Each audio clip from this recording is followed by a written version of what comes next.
November 13th, 1942. 1:48 a.m.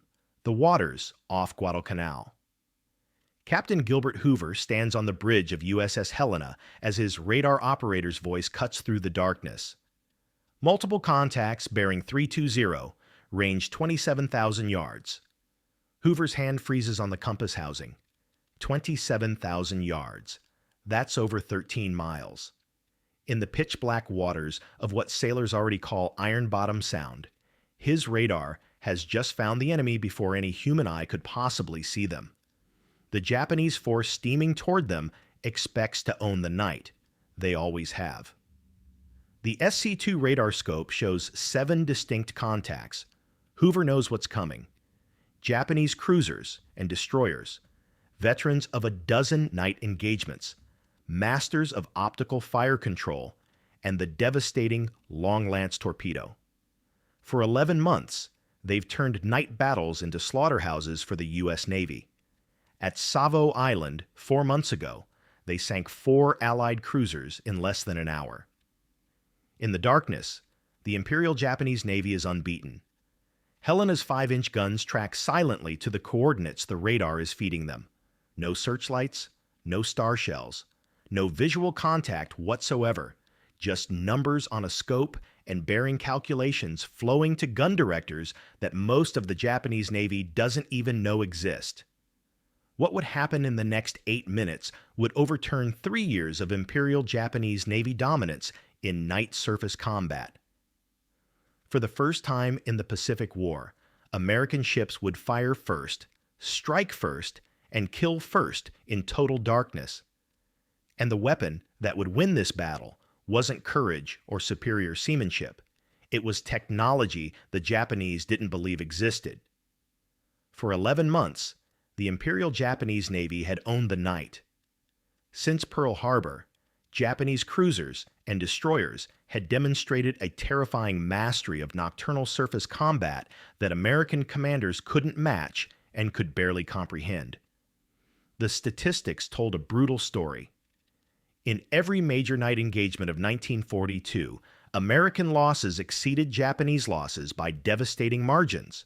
The Battle of Savo Island in August had been the worst single defeat in U.S. Navy history.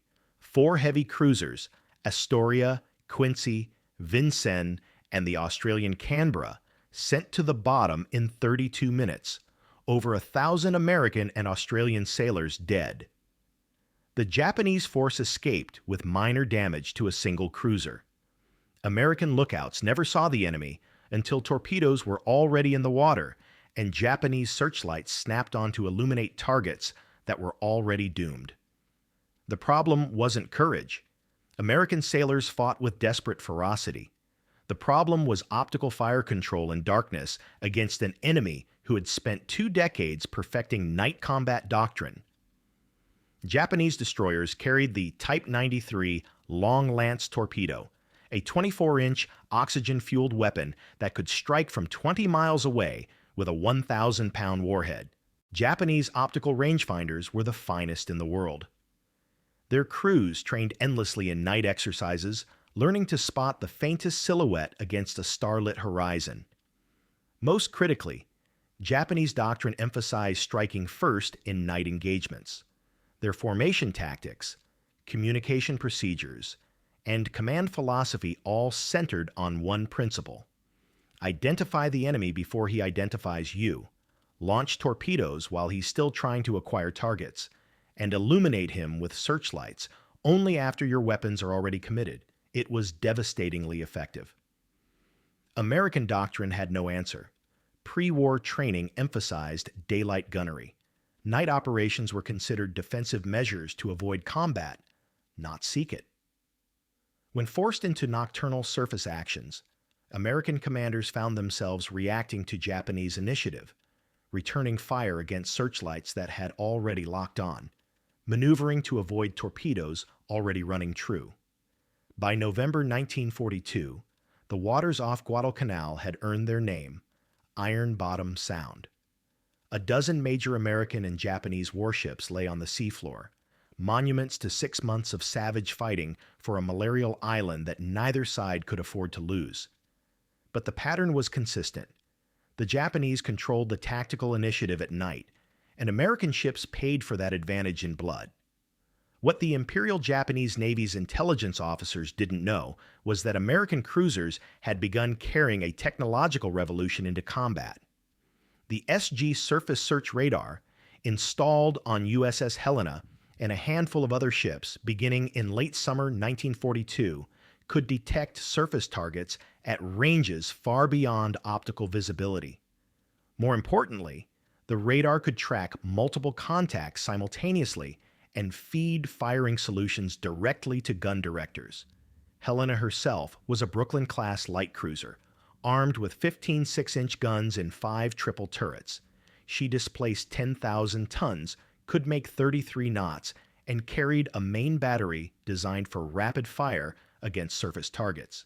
The Imperial Japanese Navy classified light cruisers like Helena as weak sisters, too lightly armored to stand in a slugging match with heavy cruisers, too lightly armed to seriously threaten capital ships, useful primarily for destroyer support and screening duties. What Japanese intelligence assessments missed was that Helena's SG radar had a maximum range of approximately 15 miles against large surface targets. Combined with her rapid-fire 6-inch guns, this gave her the capability to open fire and land salvos on target before an enemy force even knew American ships were present. The tactical implications were revolutionary. For the first time in the Pacific War, American ships could see first, shoot first, and kill first at night. But radar-directed fire had never been tested in a major surface engagement. Nobody knew if it would work. Nobody knew if American crews could exploit this advantage before Japanese long-lance torpedoes evened the odds. On the night of November 13th, they were about to find out. Japanese Rear Admiral Hiroaki Abe commanded the bombardment force steaming toward Guadalcanal with absolute confidence. His force consisted of 2 battleships, Hiei and Kirishima, escorted by the light cruiser Nagara and 11 destroyers. The mission was straightforward: bombard Henderson Field into rubble, destroy the American aircraft base there, and allow Japanese troop transports to land reinforcements unopposed. It was a mission the Imperial Japanese Navy had executed successfully multiple times. Abe's intelligence briefings told him what to expect. American patrol torpedo boats might harass his force. American cruisers and destroyers might attempt to intercept. But in night combat, Japanese optical superiority and long-lance torpedoes would decide the engagement within minutes. The pattern had held for 11 months. There was no reason to believe tonight would be different. What Abe didn't know was that Rear Admiral Daniel Callahan had sortied from Guadalcanal with 5 cruisers and 8 destroyers, positioning his force directly across the Japanese approach route. What he especially didn't know was that USS Helena and USS San Francisco both carried SG surface search radar that had already detected his force at distances Japanese doctrine considered impossible. The American force had its own problems. Callahan was a cruiser commander leading a hastily assembled task force with no unified tactical doctrine for radar-directed night combat. His ships had never operated together as a unit. Communication protocols were improvised. Worse, Callahan's flagship San Francisco had radar, but Callahan himself didn't fully trust the technology or understand how to exploit it tactically. This distrust nearly proved fatal. When Helena's radar operator reported contacts at 27,000 yards and requested permission to open fire, Callahan hesitated. He wanted visual confirmation. He wanted to close the range. He was thinking like a commander trained in pre-war doctrine, where opening fire meant revealing your position with muzzle flashes and giving the enemy opportunity to respond. Helena's Captain Hoover watched the range close on his radar scope. 20,000 yards, 18,000, 16,000. His guns were trained on coordinates his radar was continuously updating. His fire control solution was locked. All he needed was permission to shoot. But Callahan's flag signal didn't come. The Japanese force maintained course, completely unaware that American guns were tracking them through the darkness. Japanese lookouts strained to spot silhouettes against the horizon. Japanese commanders waited for the moment of visual contact that would trigger their rehearsed tactical response. They were operating exactly according to Doctrine. Doctrine that assumed both sides were equally blind until searchlights and star shells illuminated the engagement zone. At 14,000 yards, less than 7 miles, Japanese lookouts finally spotted American ships. Abe's force began maneuvering for torpedo attack, just as their doctrine prescribed. Searchlights swiveled toward American positions. The tactical pattern that had worked for 11 months was unfolding exactly as planned. Then, at 1:50 a.m., Callahan finally gave the order Helena had been waiting for. Odd ships commenced fire to starboard, even ships to port.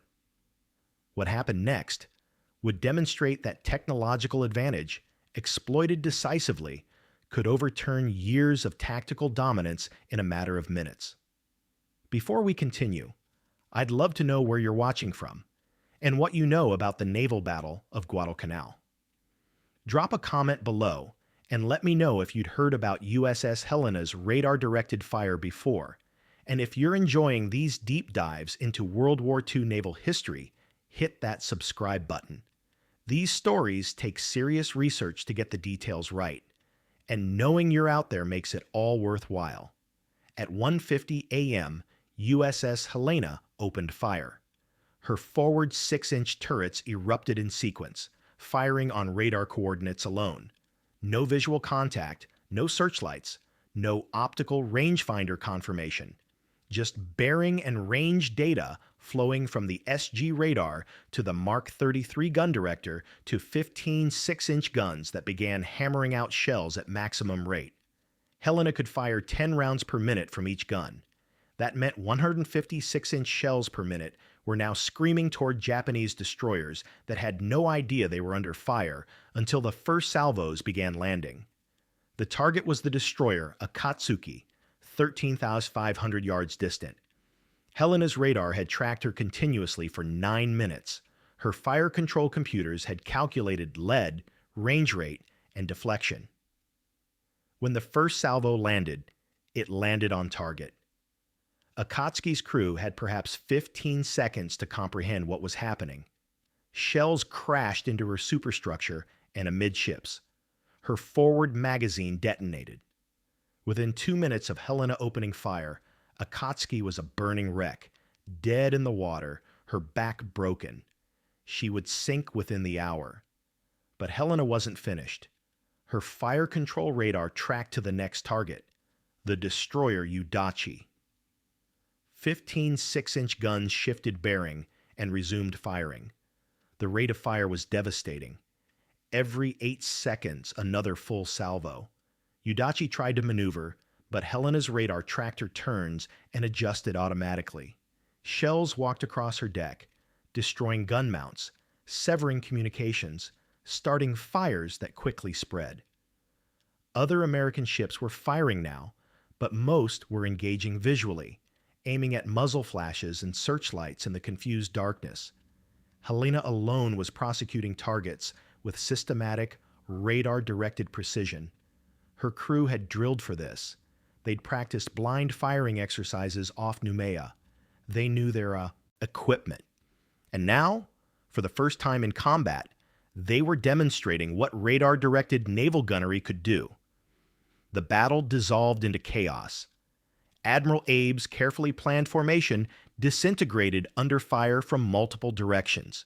His battleship Hiei, designed to bombard a stationary airfield, found herself in a knife-fight surface engagement at ranges under 5,000 yards. American destroyers launched torpedoes. Japanese destroyers returned fire with long lance torpedoes that tore through American formations. Ships on both sides maneuvered frantically to avoid collisions and weapons tracks. Searchlights snapped on and off. Star shells illuminated scenes of devastation and confusion. The battle lasted 38 minutes. In that time, the U.S. Navy lost 2 destroyers and 4 more ships suffered heavy damage. Admiral Callahan was killed when a Japanese shell struck San Francisco's bridge. Over 1,400 American sailors died. By traditional metrics, it was another brutal, costly night engagement, but the strategic outcome was completely different. High A was crippled.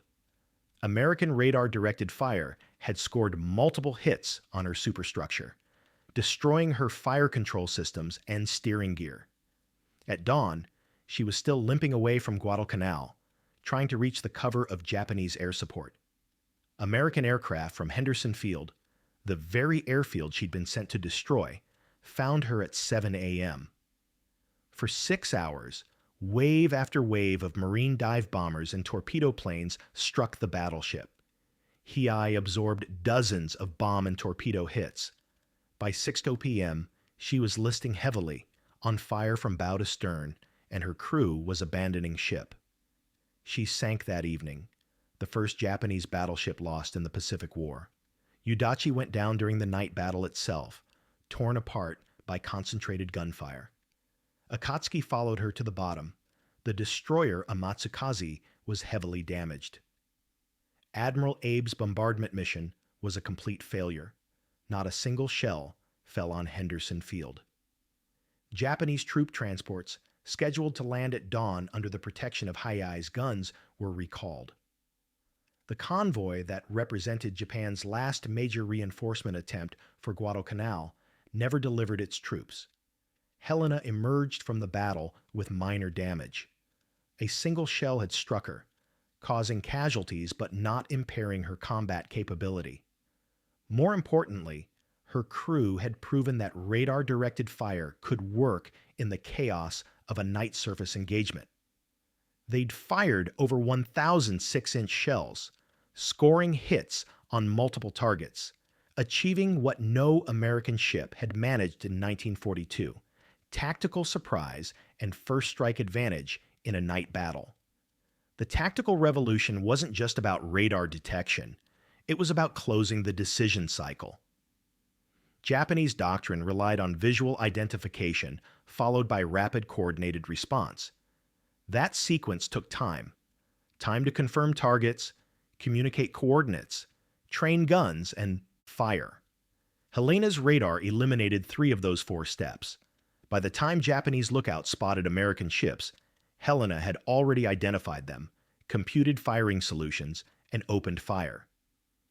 The Japanese response came after American shells were already landing. In the immediate aftermath, as both fleets withdrew and began counting losses, the full implications weren't yet clear. American commanders knew they'd stop the Japanese bombardment. They knew Hiei was crippled. But they didn't yet understand that November 13th represented a fundamental shift in the Pacific Naval War. The Imperial Japanese Navy had lost its night fighting supremacy, not through superior seamanship or more aggressive tactics or better torpedoes, but through technology that rendered their carefully cultivated advantages obsolete. Japanese optical rangefinders, superb though they were, couldn't compete with radar that could see 13 miles through total darkness. Japanese night combat training couldn't compensate for being under fire before you knew the enemy was present. Helena had demonstrated the future of naval warfare, and she'd done it while classified as a weak sister by the very Navy she'd just helped defeat.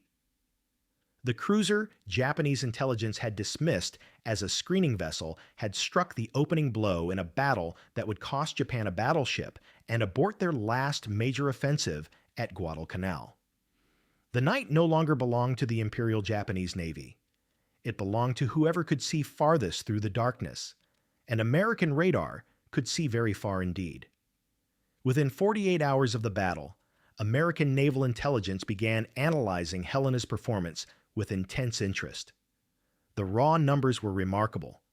Over 1,000 rounds fired, multiple confirmed hits on targets engaged beyond visual range, sustained rate of fire maintained throughout the engagement. But what impressed analysts most was the tactical sequence.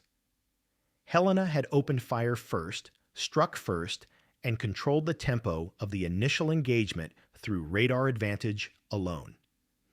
The SG surface search radar installed on Helena operated at 10-centimeter wavelength with a maximum range of approximately 15 miles against large surface targets. The system could track multiple contacts simultaneously, providing continuous bearing and range data accurate enough for fire control purposes. Most critically, the radar could detect targets regardless of visibility conditions, darkness, rain, smoke, or fog. Paired with Helena's Mark 33 gun director, the radar created a fire control loop that operated faster than any human optical system. Radar detection fed directly to gun directors, which computed firing solutions automatically. Crews simply trained guns to the computed bearing and opened fire.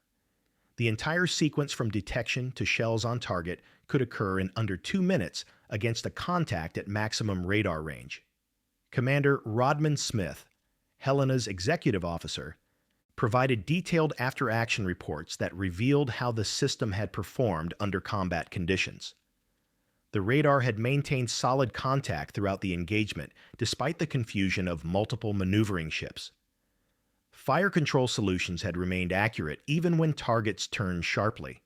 Most importantly, the crew had maintained confidence in the technology under the stress of combat, trusting radar data over visual observation.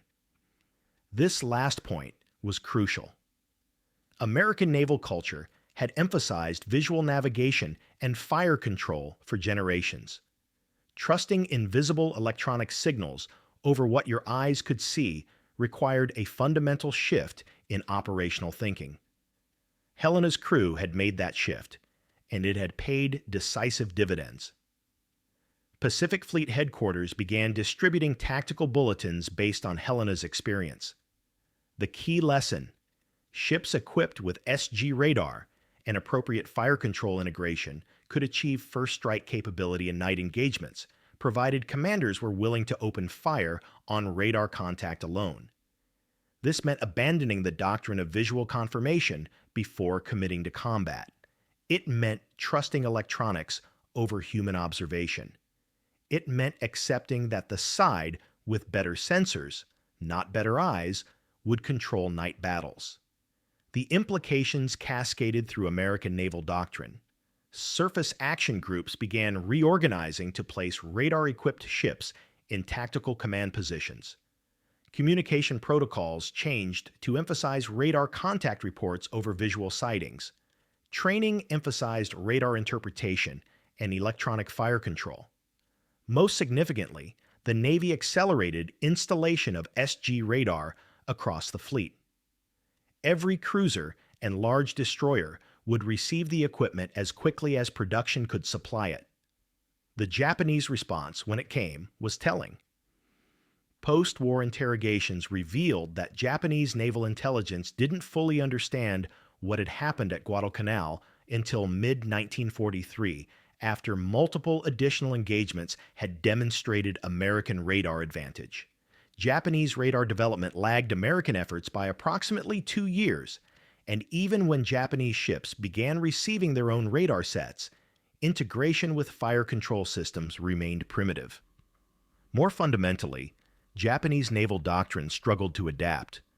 Their night fighting tactics had been honed through decades of training. Optical rangefinders, searchlights, and long-lance torpedoes represented enormous investments in equipment and expertise. Abandoning these advantages in favor of radar-directed engagement would have required revolutionary changes to tactics, training, and ship design. Changes the Imperial Japanese Navy, increasingly resource-constrained as the war progressed, couldn't afford to make. Helena's performance on November 13th had exposed a technological gap that would widen throughout 1943 and 1944. American radar development continued advancing. Fire control integration improved. By late 1943, American cruisers were routinely engaging and hitting targets at night from ranges Japanese ships couldn't match. The hunter had become the hunted, and darkness had become an American advantage. USS Helena continued serving in the Solomon Islands campaign through the winter and spring of 1943. She fought in multiple surface actions, consistently demonstrating the radar advantage that had proven decisive at Guadalcanal. Her crew became experts in radar-directed fire, their confidence in the technology absolute. Other ships studied their techniques. Helena became the model for how American cruisers should fight at night. On July 6, 1943, Helena was sunk during the Battle of Kula Gulf. 3 Japanese long-lance torpedoes struck her in quick succession, breaking her keel and sending her to the bottom. She went down with 168 of her crew. The Imperial Japanese Navy had finally destroyed the cruiser they'd once dismissed as a weak sister, but it took 3 of the most powerful torpedoes ever built to kill her. And by July 1943, nearly every American cruiser in the Pacific carried the same radar capability Helena had pioneered. Captain Hoover survived, rescued, along with over 700 of his crew, by American destroyers. He would later face a court of inquiry for not attempting to rescue more survivors immediately after the sinking. A decision dictated by tactical necessity, but questioned by officers who hadn't faced the choice between saving men and preserving combat-effective ships. Hoover was cleared, but the controversy clouded what should have been recognition as one of the pioneers of radar-directed naval combat. The tactical revolution Helena pioneered became Doctrine. By 1944, American surface action groups routinely engaged Japanese forces at night with devastating effectiveness. The Battle of Cape St. George in November 1943 saw American destroyers using radar to ambush and annihilate a Japanese force in total darkness. The Battle of Empress Augusta Bay demonstrated American ability to track and engage multiple targets simultaneously through radar fire control. The Imperial Japanese Navy's night fighting advantage had been completely reversed. Post-war analysis calculated that radar-directed fire control improved American hit rates in night surface engagements by approximately 400% compared to pre-radar performance. This wasn't just about seeing farther. It was about controlling the tactical initiative, striking before the enemy could respond, and maintaining accurate fire under conditions where optical systems failed completely. The technology influenced naval design for the next 50 years. Every major warship built after World War II incorporated radar as a primary sensor, not an auxiliary system. Fire control computers evolved from the mechanical calculators Helena carried to digital systems that could process multiple targets and coordinate entire fleet engagements. The integration of sensors and weapons that Helena pioneered in 1942 became the foundation of modern naval warfare. Historians rank the naval battle of Guadalcanal, particularly the night action of November 13th, as one of the most strategically significant surface engagements of the Pacific War. Japan's last major attempt to reinforce Guadalcanal failed. The island remained in American hands. The Solomon Islands campaign continued pushing Japanese forces northward, and the Imperial Japanese Navy never again enjoyed tactical supremacy in night surface combat. One light cruiser, dismissed as a weak sister, had demonstrated a technology that would help win the naval war in the Pacific. Not through heavier guns or thicker armor, but through the ability to see through darkness and strike with precision before the enemy knew you were there. Wars are won by those who adapt fastest to technological change. For 11 months, the Imperial Japanese Navy dominated night surface combat through superior training, superior doctrine, and superior execution of optical fire control. They weren't defeated by better ships or braver sailors. They were defeated by a technology that rendered their carefully cultivated advantages obsolete overnight. The lesson of USS Helena isn't about radar specifically. It's about the willingness to trust new capabilities even when they contradict generations of experience. Captain Hoover could have waited for visual confirmation, as Doctrine suggested. He could have doubted the invisible signals on a radar scope. Instead, he trusted his equipment, trusted his crew's training, and opened fire blind into the darkness at targets 13 miles away. That decision, to shoot first based on electronics rather than eyesight, represented a revolutionary shift in how naval warfare would be conducted for the next 80 years. Every modern warship operates on the same principle. Sensors detect, computers calculate, weapons engage at ranges far beyond human vision.